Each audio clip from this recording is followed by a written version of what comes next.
High বন্ধুরা, আপনারা কেমন আছেন? গুড মর্নিং সবাইকে, নমস্কার। সবাই ভালো থাকবেন, সুস্থ থাকবেন। আর আজকের ব্লগটা হচ্ছে আমি কিভাবে কাজে যাই সেটা দেখানো হচ্ছে। তো আমি বাড়ি থেকে বেরিয়ে পড়েছি অনেক আগে, তো এই স্টেশনের কাছাকাছি এসে আমি ব্লগটা করছি। দেখো, এই স্টেশনের কাছাকাছি এসে গেছি, দেখুন। এসে তারপরে ওখান থেকে হয়ে আমি ট্রেন লেট ছিল, আজ মহালয়ার দিন। এটা বলতে ভুলে গেছি আপনাদেরকে, শুভ মহালয়া। তো আমি আজ মহালয়ার দিন সকাল সকাল ছুটে গেছিলাম। তো এই যে স্টেশনে এসে ট্রেন আজকে লেট ছিল, তার জন্য আমি নন্দপুর থেকে অটো ধরেছি, দেখতেই পাবেন এখানে।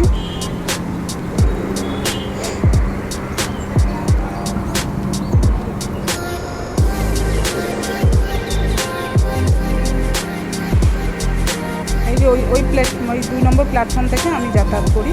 এই 1 নম্বর প্ল্যাটফর্মে যাচ্ছি, যাতে 1 নম্বর প্ল্যাটফর্মে টিকিট কাউন্টারের ওখান থেকে ভেতর থেকে বাজার পড়ে। এই যে বাজারটা এসে গেছি, এসে এবার আমি অটো ধরবো, দেখবেন।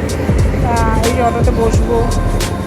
বাজারটা সকাল সকালে এখানে খুব ভিড় হয়। এই বাজারটা নন্দপুর বাজার এটা বলে, এটা নন্দপুর বাজার।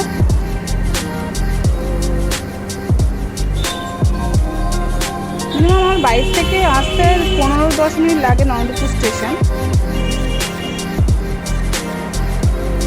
কতটা গরম লাগছিল আজকে, মানে আমি ঘেমে চান হয়ে গেছে।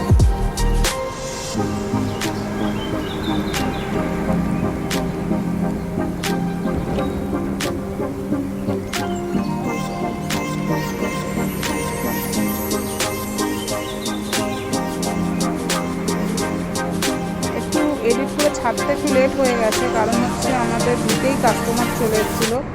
তো এডিট করতে আমি বেলার দিকে এটা ছাড়ছি। চলে এসেছি কাজের জায়গাটা, আমাদের খেলার মাঠ পাশে, আমাদের কাজের জায়গার ওখান থেকে পাশে একটা পার্লারও বলবো। এই যে পার্লারটা কত কষ্ট করে যেতে হয়। আজকে অটো করে গেছি বলে তাও তাড়াতাড়ি গেছি, নাহলে আমি ট্রেনে করেই যাতায়াত করি। দেখুন, আমি এই পার্লারে নামবো, ঢুকে দেখবেন আমি আমার কলিগকে বলবো যে একটু ধর, বা স্টাফকে বলবো যে ও মোবাইলটা ধরবে, আমাকে দেখাবে। কারণ আমি তো সবাইকে দেখাচ্ছি, এই যে আমাকে দেখাচ্ছে। কেমন লাগবে বন্ধু আমাকে?